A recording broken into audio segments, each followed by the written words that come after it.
Student Legal Services.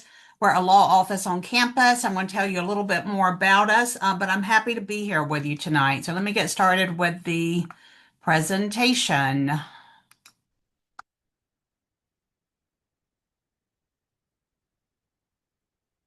Okay.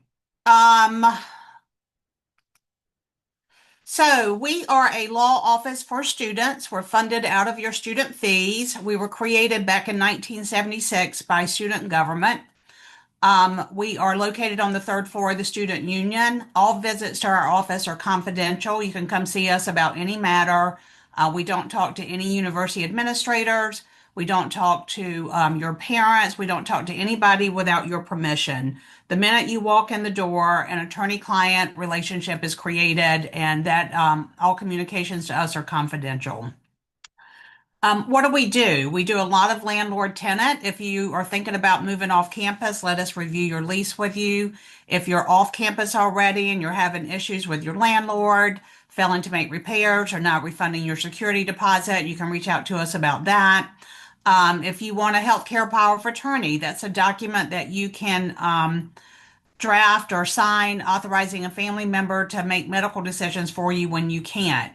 I advise all the student groups on campus, all 1,000 student organizations. So I'm the legal advisor for the student groups, which is why we're all here tonight.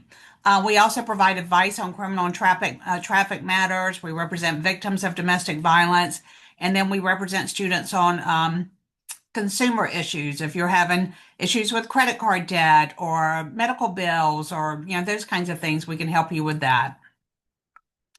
Tonight, we're going to talk about some of the issues that I see for student groups. I've been on campus. I started this job in 2014. So I've been here 11 years, and I'm kind of like focusing tonight on the most common things that I see with student groups. These are the things that we're going to be talking about, having good bylaws. How do you get an EIN? I know that's a lot of student group leaders have questions about that now because you're required to have one. The things you should do to open and maintain an off-campus bank account, how to be responsible for student funds, liability for hosting events on and off campus, things to do when you're negotiating contracts, and then for the groups that bring in more than $5,000 a year. I don't know how many of you we have here tonight, but I'm just going to touch on the IRS obligations. So bylaws. This is one of the first things that you should be working on. I know that Hill Life requires you to have a constitution. We're really talking about the same thing. I call them bylaws. My formatting, the way I like to format them is a little different from the constitutions that I see student groups have. But whether you call it a constitution or your bylaws, these are the operating instructions for your group. And these are the things that they should have. You should have a strong purpose clause, meaning what is the purpose of your education, of your group? Our purpose is to provide networking opportunity for students in such and such department, to educate the campus community about, cultural activities. It can be anything, but you want to have a good, strong purpose clause in your bylaws. You want to name who the officers are and what their responsibilities are. For example, that the treasurer will oversee all financial transactions. The secretary will take minutes of all the meetings and notify all members of when the meetings are.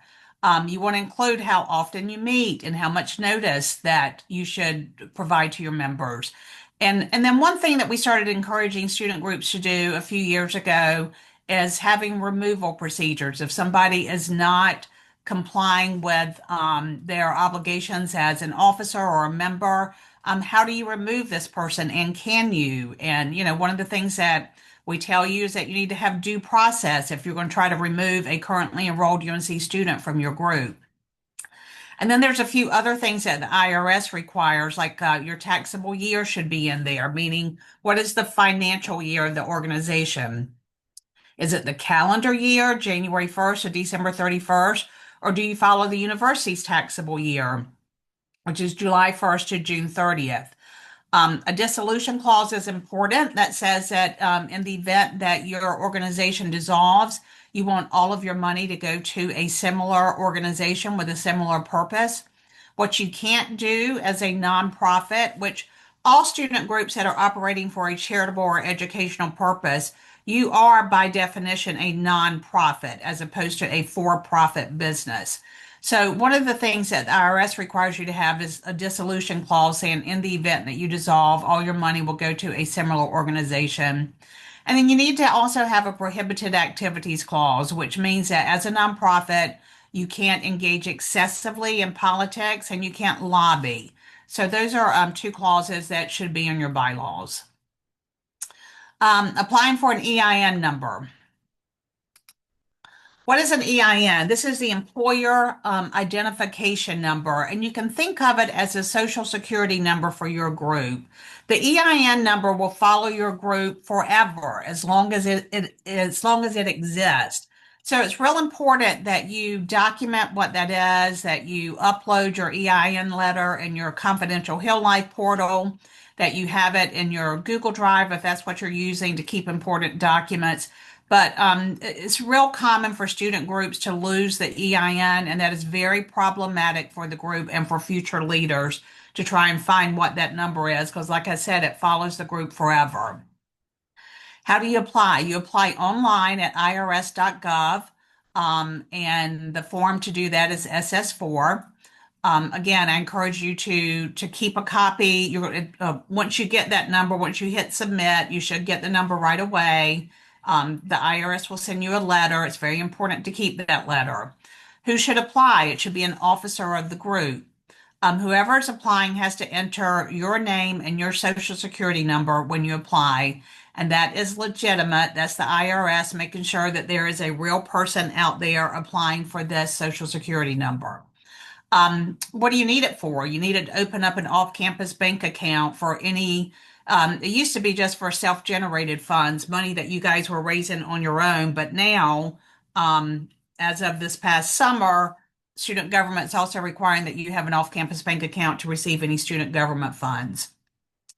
You do not want to use your social security number to open a bank account for your group. Sometimes students do this not knowing that they should apply for an EIN. The reason you don't want to do that is the IRS will consider any money that is deposited in that account as income to the person who used their social security number. So you could potentially be liable for taxes on that money. So if your student group hosts a fundraiser and you'll raise $5,000 and you put that in an account with your social security number, that looks like income to you. So do not use your social to open up a bank account. Make sure before you apply for an EIN that your group does not already have one. That's very important because if there is a number out there for this group with this name and this address, then you're going to be denied by the IRS, but they won't really tell you that's the reason that they're denying your application. You'll have to call and find out. And then the other big thing, and this really should be number one on this list, is apply for a campus box before you request your EIN. Do not use your student address. Fran, if I may, really Sure. quickly, I just want to note that in every organization's About section within Heal Life, if you are an officer, there is a place for you to list your EIN where it could live forever. So after you do get that number immediately after applying, if you are approved, you can navigate to your Heal Life's About section and list that number there for future use. Additionally, if you do need a campus box, we facilitate that process here in SLL. You can apply for a mailbox through our office. That is called the RSO Services Request Form. And if you need help finding that form, which is on Heal Life, you can reach out to our office at studentorgs@unc.edu. That's Thank you. great, Alexis. And that when they upload their EIN into their Hill Life portal, that's confidential, right? Yes, that is confidential for anyone who has rights to manage the Heal Life page. And typically that's the primary contact, president, treasurer, and also you are able to decide who has what ability in Heal Life. So if you don't want your secretary, for example, to be able to manage the organization and see certain information, our office can help you do that as well. Good. I just want to make sure that, like, if I just log into Hill Life and I'm looking at student groups, I can't see their EIN. That's why I was No, asking. you have to be listed as an officer who has particular rights to manage the page. Okay, excellent. Who is the responsible party for the EIN? That's the person that's basically applying, that is entering their name and their social security number. And what does that mean? It means basically that you're the contact person for this organization. It doesn't mean that you owe the taxes individually. But in the event that the IRS needs to contact somebody, you're the responsible party. That doesn't happen very often. Um, Once you leave the group, either you're no longer affiliated with the group or you graduate from UNC, there is a form that you should send to the IRS. It's called Form 8822B, notifying the IRS that you're no longer the responsible party, but you must enter the name and social security number of the new responsible party. So that would be the incoming treasurer or president. So it's important that you remember to do that. So you've got your EIN and now you want to open up a bank account. What are the next steps? So I tell students to find a bank that is convenient to campus. This bank needs to be convenient for future group leaders. I recommend that students find a bank on Franklin Street that's walkable. A lot of student groups use Truist, use Wells Fargo. Don't get a bank that's out by U Mall that you have to drive to because that's where you and your family bank. I mean, that may be really convenient for you, but it may not be convenient for the next group of officers or down the road. Shop for a bank that has minimal fees for nonprofit groups. As I said, all of you, even though you may not have this official designation by the IRS, any student group that's organized for a charitable or educational purpose is considered to be a nonprofit. So when you're talking to the person at the bank, be sure and let them know that you are a nonprofit. So you're looking for an account that has minimal fees. Very important, you got to have two signers on that account. I generally recommend the president and the treasurer. And then when those two signers graduate or are no longer affiliated, they have to come off the account and then two new people need to go. Most of the time, this has to be done in person. I know that adding the two new people need to go to the bank and in person. Sometimes some banks will work with you so that the people that are coming off don't have to be there in person. They can sign a document and have it notarized. But it's very important as you're doing your transitions and the old officers are transitioning out and the new officers are coming in that you update the signers on that bank account. And then make sure that you're keeping really good records, keeping records of your EIN, keeping, bank records. That's really important. That's how a lot of student groups get into trouble. They just don't have good transitions. They're not sharing documents. So either use a folder in a Google Drive, or again, you can use your Hill Life portal.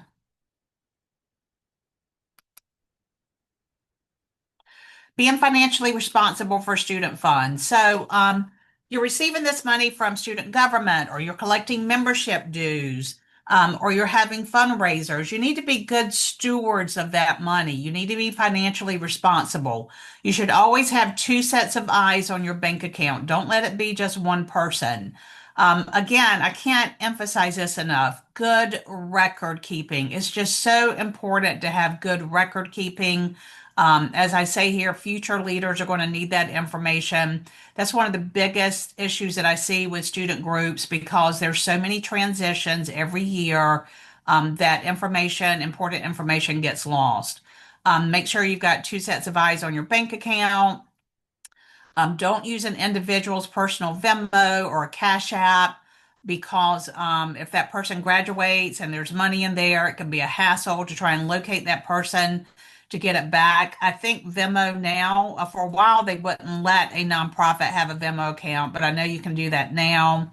I think PayPal also will let you do that, and maybe Cash App. And you could also use Zelle, but just make sure that it's tied to your student group bank account and not to an individual's. So legal liability. So student groups are hosting events all the time, both on and off campus. And as planners of these events, as officers, as members, when you're planning an event, there's some liability that's associated with that. If you're going, camping or bringing minors to campus, I mean, you're responsible for them. If you're planning a sporting event, so what can you do to limit your liability for these events? Have good planning. Don't throw this event together at the last minute. Make sure that you're planning and thinking about what risks are associated with your event. If you're planning an event on campus, work with the Office of Student Life and Leadership, work with the University Facility Management Office to make sure that you're complying with all of the university's policies, such as the protection of minor policy. There are professionals on campus that are here to help you plan these events and to make sure that students are safe while attending your event. So rely on those professionals.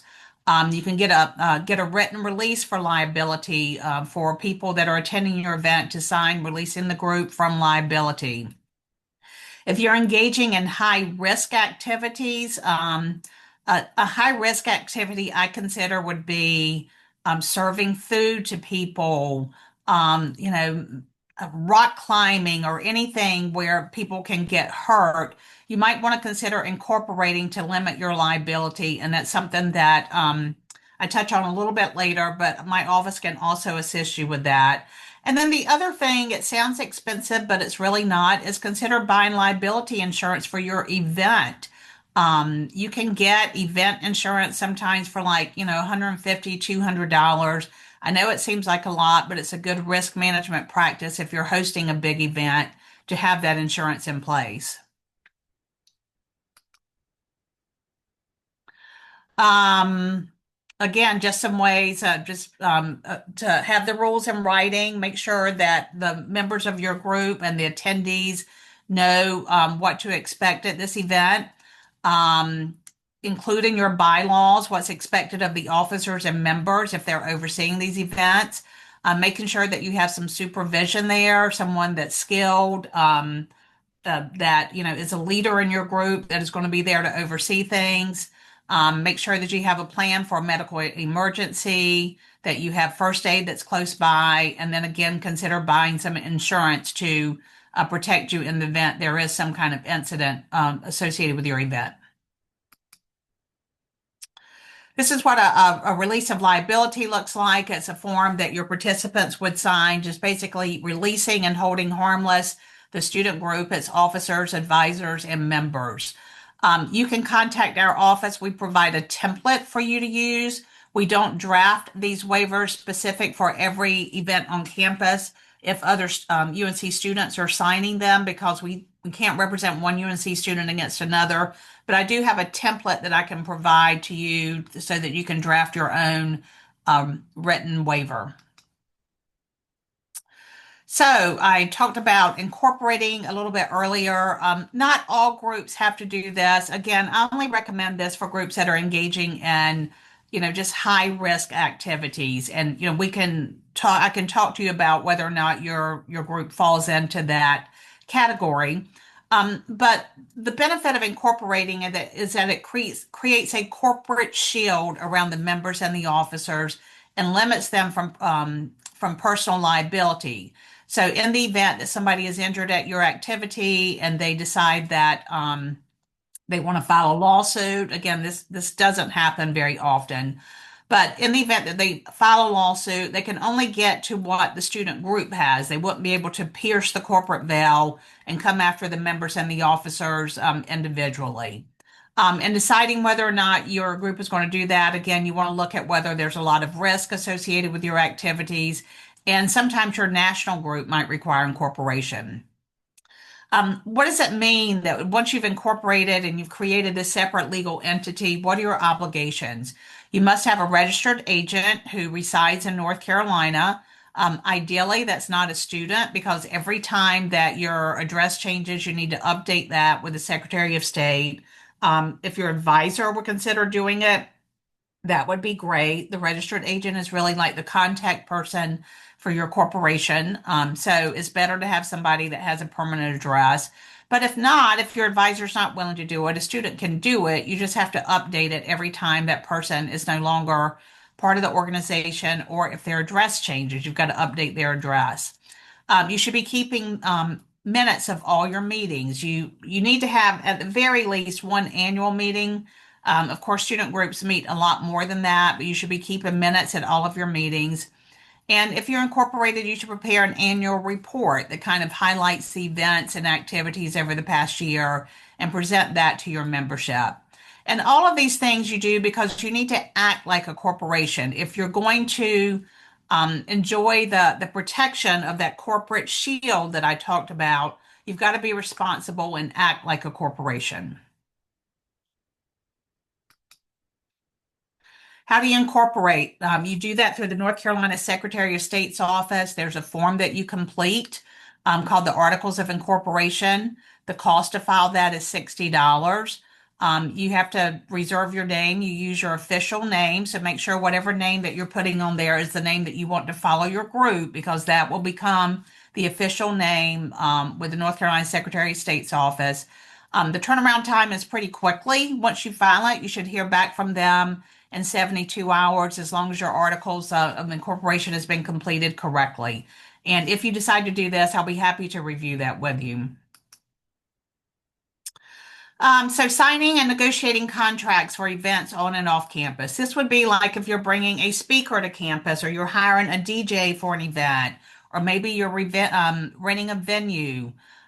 Make sure that you read that contract yourself. You can schedule an appointment with me and I'll review the contract with you.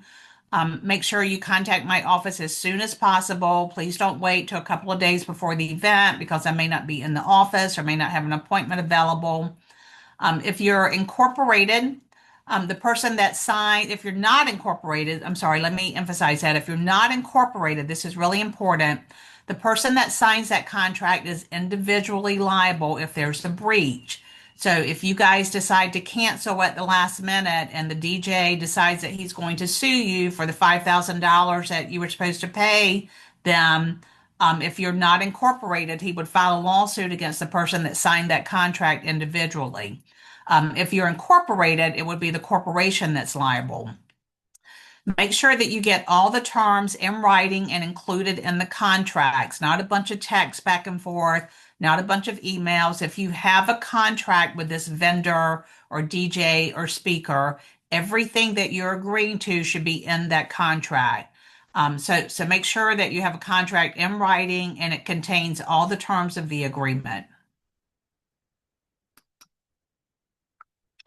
So IRS obligations, this really applies to the bigger groups, and I don't know who I have on here tonight.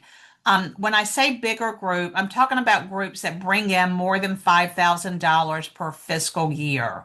I don't mean that you have $5,000 that has accumulated in your bank account over the past 2 or 3 years. I mean, from July 1st to June 30th, you are bringing in more than $5,000. And also it doesn't matter that you spend 4,000 for your events. I'm talking about your gross receipts, the gross amount of money that went through your account. If you're bringing in more than $5,000 a year, you must apply to become an official IRS 501c3. So for the smaller groups that are not bringing in that much money, you are an unofficial nonprofit. And the IRS says for nonprofits that are bringing in less for groups that are bringing in less than $5,000 a year, we know you're a nonprofit. You don't have to apply for that official status. But once you cross that threshold of $5,000, you do have to go through the application process. As long as you're bringing in under $50,000, which is almost all student groups on campus, you can apply using the Form 1023-EZ. It's a form that you submit online. It's not hard to do, but it's easy to make a mistake. So please do not submit that without me looking at it with you. The cost to file that is $275. Once it is submitted, there's generally about 6 to 8 weeks before you hear back from the IRS. Once you have that status, it's gold. It's very important. You have a letter, an official letter from the IRS that you can wave around to donors or to grantors or corporate sponsors saying, look at us. We are an official 501c3 organization. It's very important to save that letter because donors and grantors will want to see it. Once you have that status, you do have an annual tax filing obligation. There is a form that you must file every year called the 990N. As long as you're bringing in less than $50,000, you can use this very easy breezy 990M form on the IRS website. It asks you 8 questions. Did you bring in less than $50,000? Yes. Has your address changed? No. But that has to be filed every year. If it's not, your tax exempt status will be revoked. So all that work that you did to get this very desirable 501(c)(3) status will be revoked if you don't file that annual tax return every year. It really helps if you're going to go this extra step to become a 501(c)(3) to have an advisor on campus that's really engaged with the group because there is so much transition with student groups. It helps to have a presence on campus that is continuous, can oversee things, can remind the new group leaders to make sure that they're getting this tax form filed every year. Fran, I have a quick question on that Sure. topic. Does the 501(c)(3) status apply to groups who are receiving donations over 5K? I know that the slide says in yearly receipts, but does that include donations specifically? Yes. I mean, anything that goes through that account, whether it's membership dues, in a Chipotle night fundraiser, donations from alumni, from, corporations, any amount of money that goes into that account, if it accumulates and adds up to more than 5,000, then they're in this category. Thank Does you. that answer your question? Yes, they'll come back if they need more information. Thank you. Okay. Okay. So again, I touched on this, talking about the 990 form, very important. It's the 990N, it's an e-postcard is what it's called. Um, Again, very easy to do. Just the issue is it has to be done every year.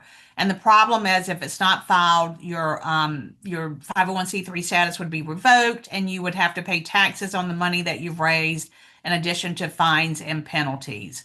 I touched on this earlier. As a 501(c)(3), you can't lobby. You can't engage excessively in political activity. You can't have unrelated business income. You can't generate income that's not related to your purpose, your charitable purpose that we talked about earlier.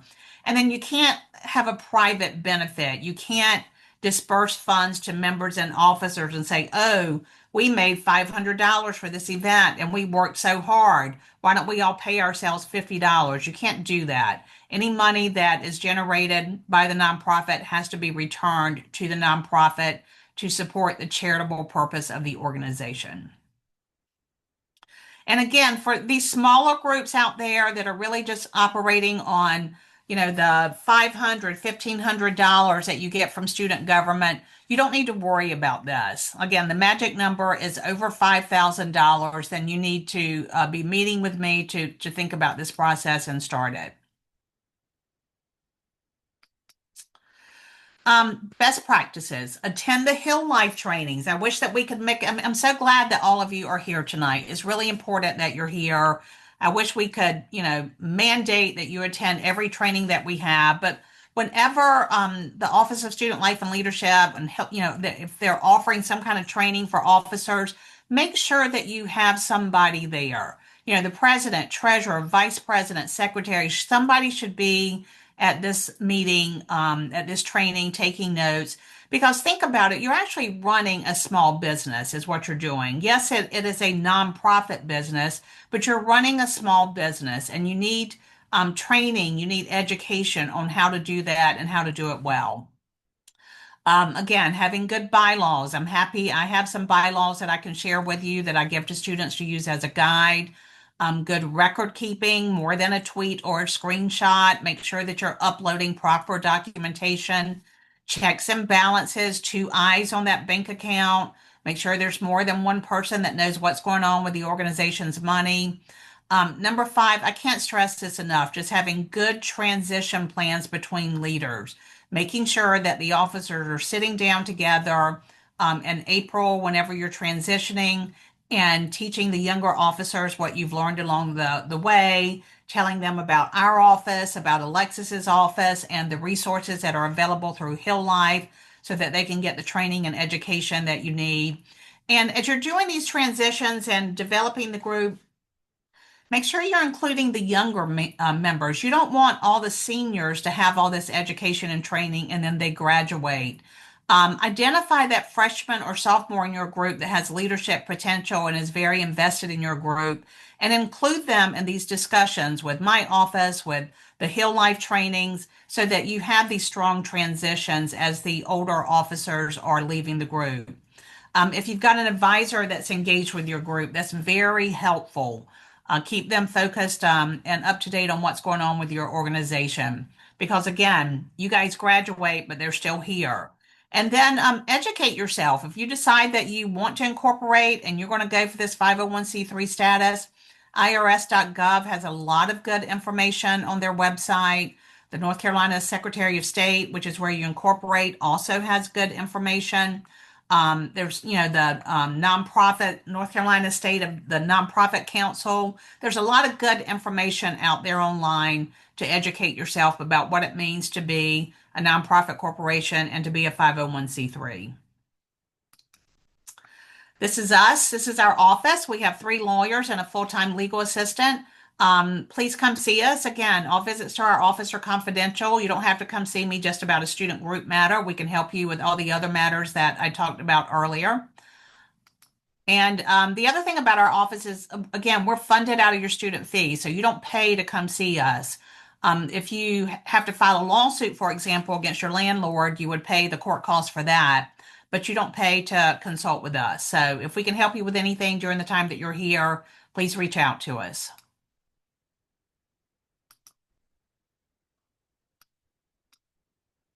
Okay. All right. Thanks so much, Fran. I know I learned some things I didn't know, so it was very helpful. Thank you. I Yeah, did, I know that I blew through that, so I'm happy to take questions. that's okay. I did have some questions in the Q&A that I asked them to hold for so you can answer it live. Um, Okay. just going back to the external bank accounts topic, do you recommend that organizations inquire when it comes to an online bank account, or do you really stress for them to find a brick and mortar somewhere where they can visit in person to set up their off-campus bank account? Good question. I think because of the constant transitions with student groups, that I'm going to say the brick and mortar. If it's just your personal, I mean, I do online banking too. I love it. It's very convenient. But because there are transitions with student groups and these officers have to get on the account and off the account, every now and then you might, I know cash is becoming so obsolete, but every now and then you might get cash that needs to be deposited either from one of your fundraisers or if you're selling stuff in the pit. So, plus it's so convenient. It's not inconvenient to get to Franklin Street. So, yes, I would say brick and mortar, and that's a good question. Thank you. For the next question, they're asking if the parent organization, I guess the national organization that they're affiliated with, if that national organization already has an EIN, are they allowed to use it, or do they need to go through the process to get one for their organization that's specific to their UNC organization here on campus? Another good question. You would have to have the permission from the national organization to use it. Most of the time they're not going to give you that. There is a thing known as a fiscal sponsor. So if your national organization allows you to use their EIN to raise money, and you can run it through their bank account, and they're going to release the funds to you. They might say, okay, we'll do that, but we want 5% of what you raise to pay for our administrative fees or pay for our bookkeeping fees. So that is a possibility, but you can't do it without their consent and cooperation. So have that discussion with them. If they're willing to do that, great. Then you don't have to worry about an off-campus bank account. It saves you some work. Thank you. Next question. So this student is asking or saying that their club had 501c3 status a couple of years ago, but lost it. How do you recommend they recover it? Do they reach out to the old officers who have likely graduated, or do they start over? So if you've been revoked, there is a process for getting reinstated. It's lengthy. It's not impossible. It's going to take some work from the student group leaders to try and get reinstated. I can help you with it, but I can't do it for you. You have to go back and track 5 years worth of financial data. You have to file those old 990s that were not filed. Again, it's not impossible. It is, I'm going to be honest with you, it's time consuming. I've helped a couple groups do that over the past 11 years, and it takes a lot of time. So if you want to clean it up, I'm willing to work with you, but you're going to have the officers invested in the process too. And if you're raising money and your 501(c)(3) status has been revoked, then you're no longer tax exempt. You owe taxes on that money. So it needs to be cleaned up. You can't ignore it. Thank you. So that's all of the questions that I had in my Q&A. If anyone else has questions and doesn't feel too comfortable with speaking live, feel free to type those into the Q&A and we'll get to those momentarily. But if you do feel comfortable, you're able to raise your hand and I would love to allow you to chat with Fran live if there are any lingering questions. And let me say one other thing, Alexis. So Alexis and I are now managing, are we up to 1,000 student groups? We have surpassed it, yes. Yes. So over 1,000 student groups. So one of the things that I've implemented at my office are student group clinics. So for student groups that are just starting out and just have some basic questions about EINs and basically the things that we've talked about tonight, for the first meeting, I require you to attend a clinic, and that just kind of helps me manage the volume. Once you're kind of up and going and you're doing that 501(c)(3) or incorporating and you have some more specific questions about your group and your activities, I'm happy to meet with you individually. But my legal assistant is kind of the gatekeeper for that, and she can tell when she emails you and here's your questions whether or not this is going to be kind of a student group clinic. So just know that in advance. It's not that I refuse to meet with you individually, but we try to group some of these things together. I think it's also beneficial for the students that attend the clinic because you hear from the other students there and you learn a lot from each other. Awesome, thanks. What if a group isn't sure how much money they will raise in this particular fiscal year? What should they do?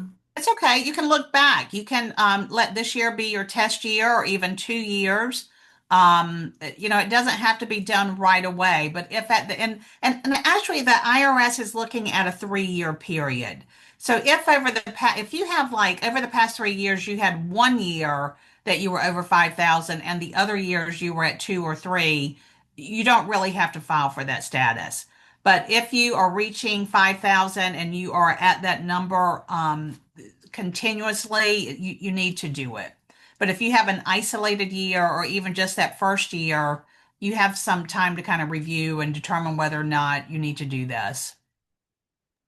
Thank you. Catherine is saying that her organization has struggled in the past to obtain an EIN because it seems the IRS online form isn't working. What suggestions do you have for that situation?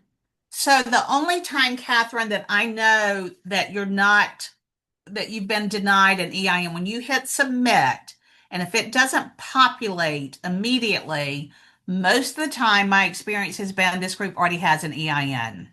Now, if you are sure that's not the case, you're a brand new group and you know that nobody has applied before, there may be an issue in the way that you're answering the question. I'm happy to talk to you about that. But if there's any chance, if your group has been on campus, I'll tell you, it really kind of started around 2018 when there was an office on campus called the Student Activities Funds Office that managed money for student groups. And that office closed in 2018, and that's when student groups had to go off campus and open up bank accounts. So if your group has been around since 2018, it's possible that there's an EIN out there. And what needs to happen is an officer needs to call the IRS.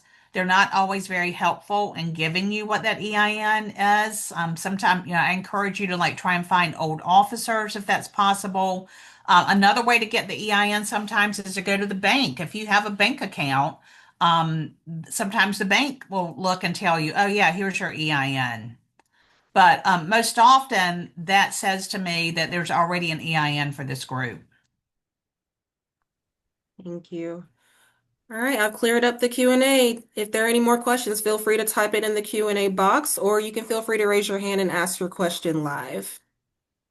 We'll give it a couple more minutes. How many do we have on here, Alexis? Right now we have 83 record attendance, I Awesome. might add. Yeah, so glad to have you guys here. All right, we'll give it a couple more minutes to either ask your question live or put it in the Q&A. But in the meantime, Fran, can you talk about how they can contact your office to either set up an appointment or should they just Sure. email you or how does that work? So you can email, our general email is csls@unc.edu. We're checking that box all the time. Our office manager, legal assistant's checking that all day. You can call 919-962-1303. But we're very responsive via email. Can generally get you in the same week, except with landlord tenant stuff. That's the highest volume of what we do. 35% of our cases are landlord tenant. So Tristan Ruth is the attorney in our office that does the landlord tenant cases. It's not always easy to get in with him within a week, but generally for other matters, we can generally get you in within the week. I do see one hand raised, Alexis. Do you see that? I Jonna? do. Jonna has a question. I'm going to allow her to talk. Okay. It's all yours, Jonna. Uh, can you hear me? Yes. I just saw the question was answered. I'm part of the science policy and advocacy group, and we try to set up meetings with like our local representatives, senators, or what have you. And I just was wondering if that was something that was prohibited under um, some of the things that you mentioned about being a nonprofit. Yeah, no, very good question. No, that is not prohibited. Remember, I tried to stress you cannot get engaged excessively in politics. So as long as that's not the primary purpose of your organization, you're fine. But yeah, you can certainly educate yourself about legislation, about different, statutes, laws, or whatever ordinances that are being passed that may affect your group's activities. So that does not concern me at all, and that's an excellent question. Thank you. All right, Fran, next question in our Q&A. Are the donations they receive tax exempt on the donor or company's end if they don't have 501(c)(3) status? So they are, the issue with that is you don't really have a letter. So if your donor says, okay, I'm going to give you $500, and I want to see your 501(c)(3) status, you don't have it. When you're in that unofficial group that I talked about under 5,000, you don't have that letter to show to your donor. I tell student groups that, if you ask me, if you're an unofficial nonprofit, and you asked me for a $25 donation, sure, I'm happy to do that. You're unofficial, it's fine. If you're asking me for $100, or 500, I'm going to want to see your 501(c)(3) letter. So, and that raises a very good point to the person that asked this question. I forgot to mention this. When I said, should you apply for 501(c)(3) status, and I said $5,000 is that threshold, right? That's the magic number. The other time you should consider filing for 501(c)(3) status is if you are about to step up your fundraising. If you have decided that we really want to do some serious fundraising, we're going to ask them for corporate sponsors. We're going to ask, family, alumni, to donate to us, local businesses. Then you want to consider getting that 501(c)(3) status, because then you have an official letter that you can wave around and show to your sponsors and your donors. Look at us. We are an official 501(c)(3) organization. So I'm glad you asked that question because I forgot to make that point. Next question in the Q&A, just following up on the lost 501(c)(3) status question mentioned earlier in the webinar. What happens if they're not able to get in contact with the old club leaders for the missed forms or bank statements, and they still want 501(c)(3) status in the future? You're just going to have to do the best you can to try and recreate that financial data. I mean, you have to sign off on that saying that it's true and accurate to the best of your knowledge. So you can't just like pull numbers out of the air. But you're going to have to come up with some financial data to provide based on the information that you have. All right, we're all cleared up. Do I have any final questions for the Q&A or anyone want to raise their hand to ask their question live?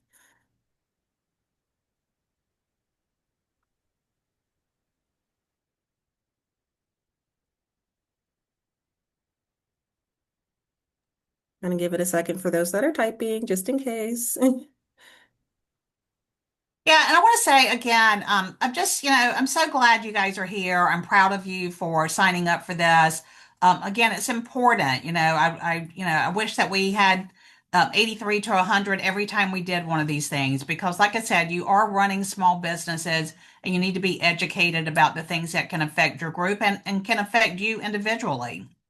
So, yeah, kudos for being here and to Alexis for organizing this. Thank you. Thank you. I think all hearts and minds are clear. So what I'm going to do is I'm going to end the recording now. If you're interested in watching this back, we are going to upload this recording to SLO's YouTube account, and we'll make sure that everyone that attended today gets that link. Um, but awesome. Okay.